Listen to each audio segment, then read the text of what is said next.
ಅವನು light boy ಆಗಿ ಕೆಲಸ ಮಾಡಿ ಎಲ್ಲ ಕಷ್ಟಪಟ್ಟಿದ್ದಾನೆ.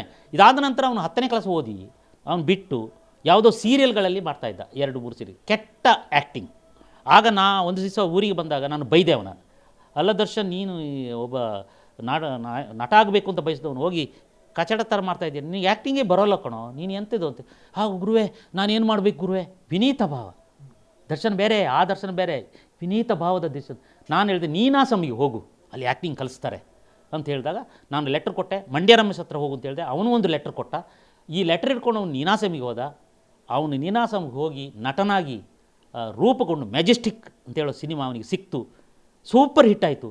ಅದೇ ದರ್ಶನ್ ಅದೇ ವಿನೀತ ಭಾವದಿಂದ ಬಂದು ನಮಗೆ ಕಾಲು ಹಿಡಿದು ನನಗೂ ಸ್ವೀಟ್ಸ್ ಕೊಟ್ಟು ಹೋದಾಗ ನಾನು ಒಳ್ಳೆಯ ಚಾನ್ಸ್ ಸಿಕ್ಕಿದೆ ಹೋಗು. ಅಂತಹ ಸಂದರ್ಭಗಳನ್ನು ತಾವು ನೋಡಿ ಬಂದಿದ್ದೀರಿ. ಆದರೆ ಈಗಿನ ಸಂದರ್ಭವನ್ನು ನೋಡಿದ್ರೆ ಆಗಿದ್ದಂತಹ ದರ್ಶನ್ಗೂ ಈಗಿರುವಂತಹ ದರ್ಶನ್ಗೂ ಏನು ವ್ಯತ್ಯಾಸ ಕಾಣಿಸ್ತೀರಿ ತಾವು? ಅಜಗಜಾಂತರ ವ್ಯತ್ಯಾಸ.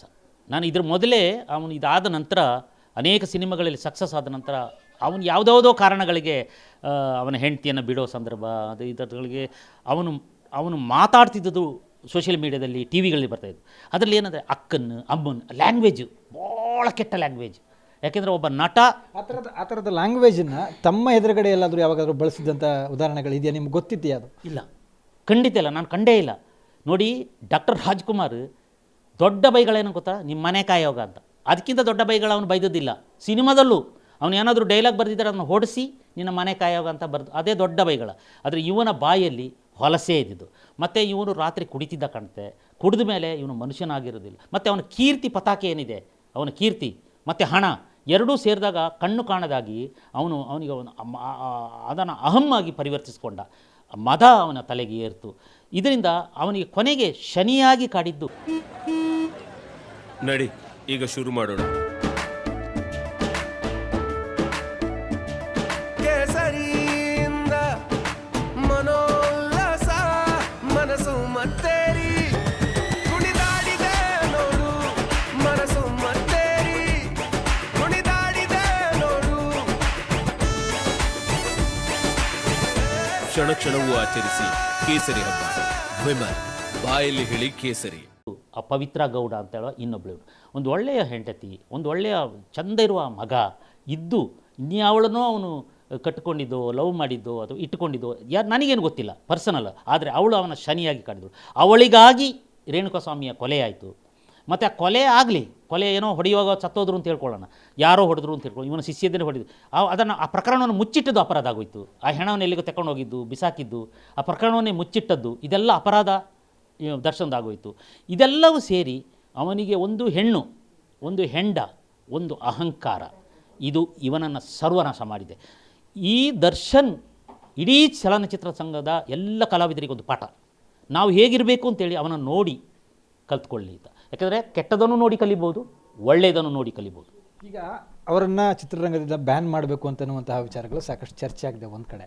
ಮತ್ತೊಂದು ಕಡೆ ಅವರ ಅಭಿಮಾನಿಗಳು ಅವರ ಪರ ವಹಿಸ್ಕೊಂಡು ಮಾತಾಡ್ತಾರೆ. ಅವ್ರಿಗೆ ಏನು ಹೇಳ್ತೀರಿ ಸರ್? ಇಲ್ಲ, ಅದು ಬ್ಯಾನ್ಗನ ಅದು ಅವ್ರಿಗೆ ಬಿಟ್ಟದ್ದು, ಇಂಡಸ್ಟ್ರಿಗೆ ಬಿಟ್ಟದ್ದು. ಅದು ನನಗೇನು ಸಂಬಂಧ? ನಾನು ಇಂಡಸ್ಟ್ರಿ ಮ್ಯಾನ್ ಹಾಗೆ. ಆದರೆ ಒಂದು ಏನಂದರೆ, ಇಂಡಸ್ಟ್ರಿ ಇದೆಯಲ್ಲ, ಆ ಸಿನಿಮಾ ರಂಗದಲ್ಲಿ ಸಿಂಗಲ್ ಥಿಯೇಟ್ರ್ ಇದೆಯಲ್ಲ, ಅವರೆಲ್ಲರೂ ಇತ್ತೀಚೆಗೆ ನಾನು ನೋಡಿದ್ದು ಅವಲತ್ಕೊಂಡಿದ್ದಾರೆ. ನಾವು ಕಷ್ಟದ ಡೆಮಾಲಿಷ್ ಮಾಡ್ಕೊ ಹೋಗ್ತಾಯಿದ್ದಾರೆ ಸಿನಿಮಾ ಥಿಯೇಟ್ರ್ಗಳು. ಯಾಕಂದರೆ ನಮ್ಮ ಹೀರೋಗಳು ದರ್ಶನ್ ಆಗಿರಲಿ, ಯಶ್ ಆಗಿರಲಿ, ಶಿವರಾಜ್ ಕುಮಾರ್ ಆಗಿರಲಿ, ಅಥವಾ ಇನ್ನು ಈ ಬೇರೆ ಬೇರೆ ಅಭಿಮಾನಿಗಳಿರುವ ನಟರು ಸಿನಿಮಾ ಮಾಡ್ತಾಯಿಲ್ಲ. ವರ್ಷಕ್ಕೆ ಒಂದು ಮಾಡಿಬಿಟ್ರೆ ನಮ್ಮ ಸಿನಿಮಾ ಥಿಯೇಟ್ರ್ ಹೇಗೆ ನಡೆಸೋದು?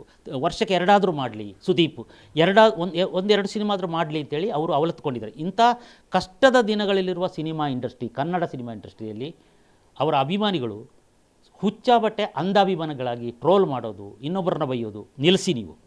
ಮೊದಲು ನೀವು ಮೊದಲು ಆ ಹೆಣ್ಣು ಮಗಳ ಬಗ್ಗೆ ಗಮನ ಹರಿಸಿ. ಏನಂದರೆ 6 ತಿಂಗಳ ಗರ್ಭಿಣಿ, ಏನೋ ಸತ್ತೋಗಿದ್ದಾನೆ, ಈ ಕಾರಣಕ್ಕಾಗಿ ಸತ್ತಿದ್ದಾರೆ, ನಿಮ್ಮ ಡಿ ಬಾಸ್ ಕಾರಣಕ್ಕಾಗಿ ಸತ್ತಿದ್ದಾರೆ. ಆದ್ದರಿಂದ ಅವಳಿಗೊಂದು ಬದುಕು ಕಟ್ಟಿಕೊಡುವ ಕೆಲಸವನ್ನು ಅವರು ಮಾಡಬೇಕು. ಇದು ಮೊದಲ ಕೆಲಸ ಮಾಡಬೇಕು. ಇನ್ನು ಕಾನೂನು ಕಟ್ಟಲೆ ಅದೆಲ್ಲ ನಮಗೆ ಬಿಟ್ಟದಲ್ಲ, ಅದು ಕೋರ್ಟಿಗೆ ಬಿಟ್ಟದ್ದು.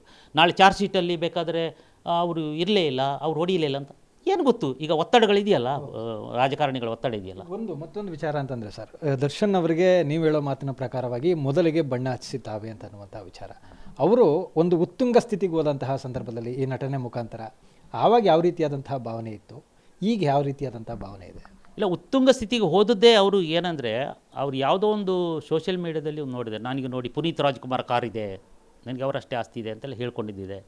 ಮತ್ತು ಸೋಷಿಯಲ್ ಅಲ್ಲದು ನಮ್ಮ ಮೀಡಿಯಾದವ್ರನ್ನೂ ಕೂಡ 2 ವರ್ಷ ಬ್ಯಾನ್ ಮಾಡಿಬಿಟ್ಟಿದ್ರು. ಯಾರಿಗಾರಿಗೋ ಮೀಡಿಯಾದವರಿಗೆಲ್ಲ ಅದು ಅಹಮ್ಮನ್ನು ಸೂಚಿಸ್ತದೆ ಅಂತ. ಅಂದರೆ ಅವನಿಗೆ ಅದನ್ನು ಅವನಿಗೆ ಶಿಕ್ಷಣದ ಕೊರತೆ ಇದೆಯಲ್ಲ, 10ನೇ ಕ್ಲಾಸ್ ಓದಿದ್ದು, ಅದಕ್ಕಾಗಿ ಅವನಿಗೆ ಅದು ನನಗೆ ಬಂದ ಕೀರ್ತಿಯನ್ನು, ಹಂಗಂದರೆ ರಾಜ್ಕುಮಾರು 4ನೇ ಕ್ಲಾಸ್ ಓದಿದ್ದು, ಅದಕ್ಕೆ ಸಂಸ್ಕಾರ ಇತ್ತು. ಈ ದರ್ಶನಿಗೆ ಶಿಕ್ಷಣವೂ ಇಲ್ಲ, ಸಂಸ್ಕಾರವೂ ಇಲ್ಲ.